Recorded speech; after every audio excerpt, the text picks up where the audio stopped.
நம்ம ஊர்ல பறவைங்கள்லாம் குச்சி தேங்காய் நார்னு ஒவ்வொன்றா எடுத்துட்டு போயிட்டு ஒரு சின்ன கூடு கட்டுறதுக்கு எவ்வளவு கஷ்டப்படுதுங்கன்னு நாம பார்த்துருக்குறோம். ஆனா இந்த சோசியல் வீவர் பறவைங்க எல்லாம் கூட்டமா ஒன்று சேர்ந்து மரத்துல ஒரு பெரிய அப்பார்ட்மெண்ட்டே கட்டும். அந்த கூட்டுக்குள்ள ஒரே நேரத்துல 500 பறவைகள் தங்குற மாதிரி தனித்தனி அறைகள் இருக்கிற மாதிரி இருக்கும். இந்த கூட்டோட ஸ்பெஷாலிட்டியே அதோட தெர்மாகுலேஷன் தான். வெளியே வெயில் 45 டிகிரி கொளுத்தினாலும் உள்ள 20 டிகிரி குளிர்ச்சியா இருக்கும். இந்த கூட்டுக்குள்ள ஒரு பெரிய ஹைராக்கியே இருக்கு. நம்ம ஊர் அபார்ட்மெண்ட்ல பென்த் ஹவுஸ் இருக்கிற மாதிரி இந்த கூட்டுக்குள்ளேயும் ஒரு பிரைம் லொகேஷன் இருக்கு. அதுதான் அந்த கூட்டோட சென்டர் பகுதி. கூட்டோட மெயின் பறவைகளான வயதான பறவைகளை தவிர வேற எந்த பறவைகளுக்கும் இந்த சென்டர் பகுதியில இடம் கிடையாது. இந்த கூடு ஒரு டைம் மிஷின் மாதிரி. ஒரு தடவை கட்டினா அதோட அடுத்தடுத்த தலைமுறைகள் வாழ்ற மாதிரி 100 வருஷத்துக்கு மேல அப்படியே இருக்கும். பாதுகாப்புன்னு வந்துட்டா இதுங்க வேற லெவல் பிளான் வச்சிருக்கும்.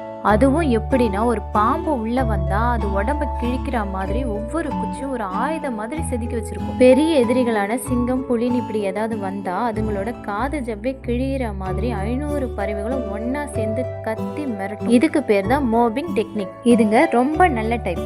அதனாலதான் ஆந்த பருந்துன்னு மற்ற பறவைகளுக்கும் இந்த கூட்டுல வாழ்றதுக்கு இடம் கொடுக்கும். இந்த கூட்டை பார்க்கும்போது பரம்பரையா ஒரே அடுக்குமாடி குடியிருப்புல குடியிருக்கிற ஒரு கூட்டு குடும்பம் மாதிரி இருக்கும். இயற்கையோட ஆச்சரியம் இது. உங்களுக்கு இந்த மாதிரி ஈகோ ஃப்ரெண்ட்லியோட வீட்டில் வாழணும் ஆசையா இருக்கா? கமெண்ட்ல சொல்லுங்க.